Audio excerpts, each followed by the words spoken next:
ভাঙ্গার কোনো সম্ভাবনা ছিল না বুঝছেন। মাটির কারণে আমাকে এই এলাকাটা ভাঙিয়ে গেছে গা বুঝছেন। ওখানে এই ভাঙিয়ে গেছে গা, যাই যদুর গেছে আমরা ফিরানো অনেক চেষ্টা করছি, হেরা ফিরে নাই কে। এই কারণে ওখানে আমাকে নদীতে ওখানে ভাঙলো বুঝছেন। ওখানে যে ভাঙিয়ে ভেঙে যাই গেছে ওখানে আমরা অনেক অসহায় আছি বুঝছেন। আমরা এই ছোটো মোটো গরু টরু পালি, মনে করেন এই এই এই ক্ষেত খামার করে এই দিয়ে আমরা বাঁচি বুঝছেন। আমাদের চর এলাকায় কোনো অন্য কোনো ইনকাম নাই কে। এই দেখা গেছে নদীতে মাছ ধরতাম, মাছও ধরা বন্ধ হয়ে গেছে গা, ইয়ে সরকারে বন্ধ করে দিছে। ওই দুয়ার ঠয়ের পাতা হেওয়াও বন্ধ করে দিছে বুঝছেন। পুলিশে ধরে ধরে দুয়ার পুটে হালাই করে, মানে আমাকে মানে বাইরে অনেক অসহায় চরে বুঝছেন। এখন আমাদের এই এলাকা থেকে যাবো আরেক এলাকায়, তা আমাকে কষ্ট। নদীতে মানুষ দিতে চায় না, জায়গা দিতে চায় না, বা চরের মানুষের জায়গা দিন না, অনেক অসহায় আমরা বুঝছেন। ওখানে যাই হোক যেমনি যেমনি ভালো হয় এমনি এমনি মানে আমাকে একটা ব্যবস্থা করণের চেষ্টা করতে হইব। জায়গা নাই কোনো, পরে খেতে যাইতে ওই যে সরকারি জায়গায় যে কোম্পানিটা মনে করে যে জায়গা কিনছে সেই জায়গায় একটু যাই ওখানে আশ্রয় নিতে পারছি। সেও মনে করে যে আছে যে নমু 6 মাসও থাকতে পারি, 3 মাসও থাকতে পারি, না 1 বছর থাকতে দেয়, নাকি নাই দেয়, নাকি উড়ে উঠে যাও, তখন আমরা কই যাবো।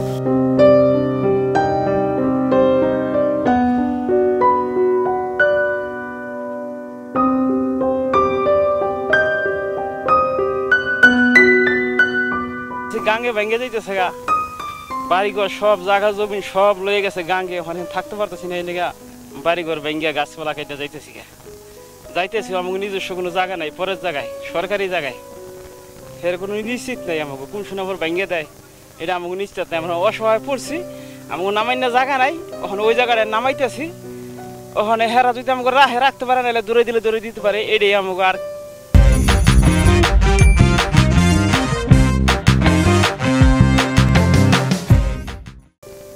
আমরা এই এটাই আমাকে লাশ। আর কি করবো, আমাকে যে কষ্ট হইতেছে বুঝছেন, বাড়িঘর নইয়া এটা বলার মতো না। 1000 টাকা করে একটা কামলা, হ্যাঁ, দিয়া এই রোদের ভিতরে যেভাবে কষ্ট করে বাড়িঘর, বৃষ্টির ভিতরে বন্যার ভিতরে বাড়িঘর ভাঙছি, বাড়ি গাঙ্গে নই জায়গা, হ্যাঁ, ভাঙ্গা সেঙ্গা গেছি।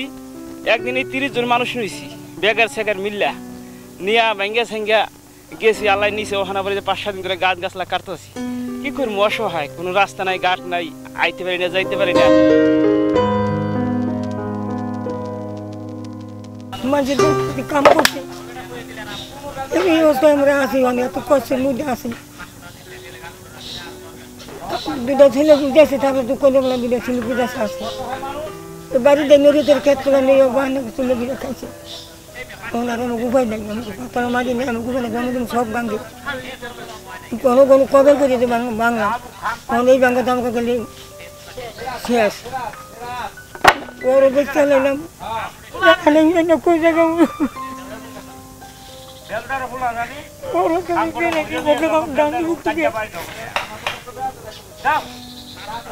কি বলে না কি বাদ না আছে।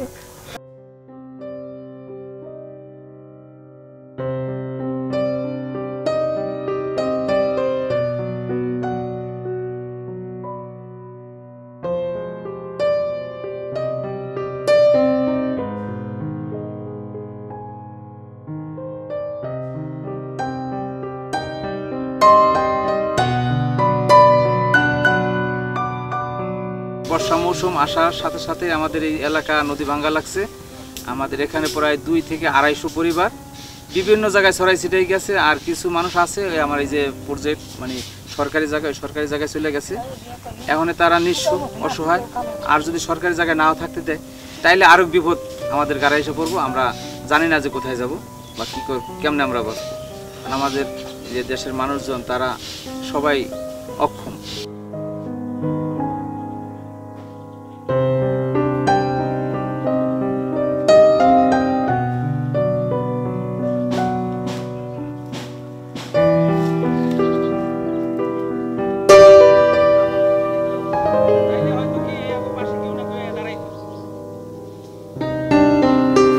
হইতে 3000 বোর্ডার, এই বোর্ডার এতগুলো ফ্যামিলি কই যেয়ে থাকবো। আর স্বামীকে মানুষের তো আমাকে জায়গায় দিতেছে না, ভাড়াও দেয় না চোরে মানুষের। অন্তর নিজস্ব জায়গা জমি নেই, আমাকে কোনো হানো জায়গা জমি নেই। যা আসলে চরে সবার ক্ষেত্রে সবাই বাড়ি করছে, অন্ত বাড়ি করার জায়গা নাই। আমরা কই যেয়ে থাকুন, সরকারের কাছে একটা আবেদন আমাকে যেন একটা ব্যবস্থা করে কোনো হানো থাকুন যায়।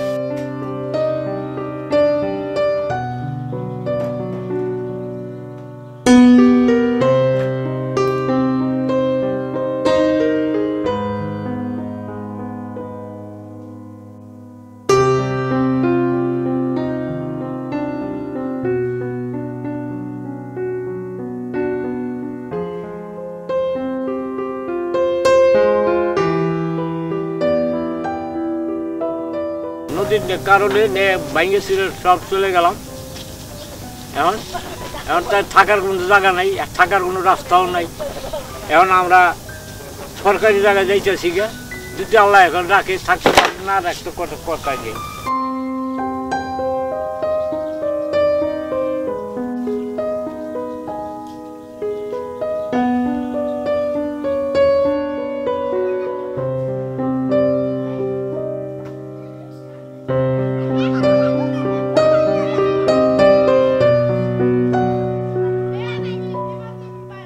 পাইনপাড়া সরকারি প্রাথমিক বিদ্যালয়টি নদীগর্ভে প্রায় তলিয়ে যাচ্ছে। স্কুলটি থেকে স্কুলের যে ছেলেমেয়েরা আছে এখানে আসলে সামনে আপনারা দেখতে পাচ্ছেন মাঠের কোনো ব্যবস্থা নেই এবং যে কোনো সময় এটি নদীগর্ভে বিলীন হয়ে যেতে পারে। এখানে এই বাচ্চারা এবং আমরা এই সকলে আতঙ্কে থাকি এবং এলাকাবাসীও আতঙ্কে।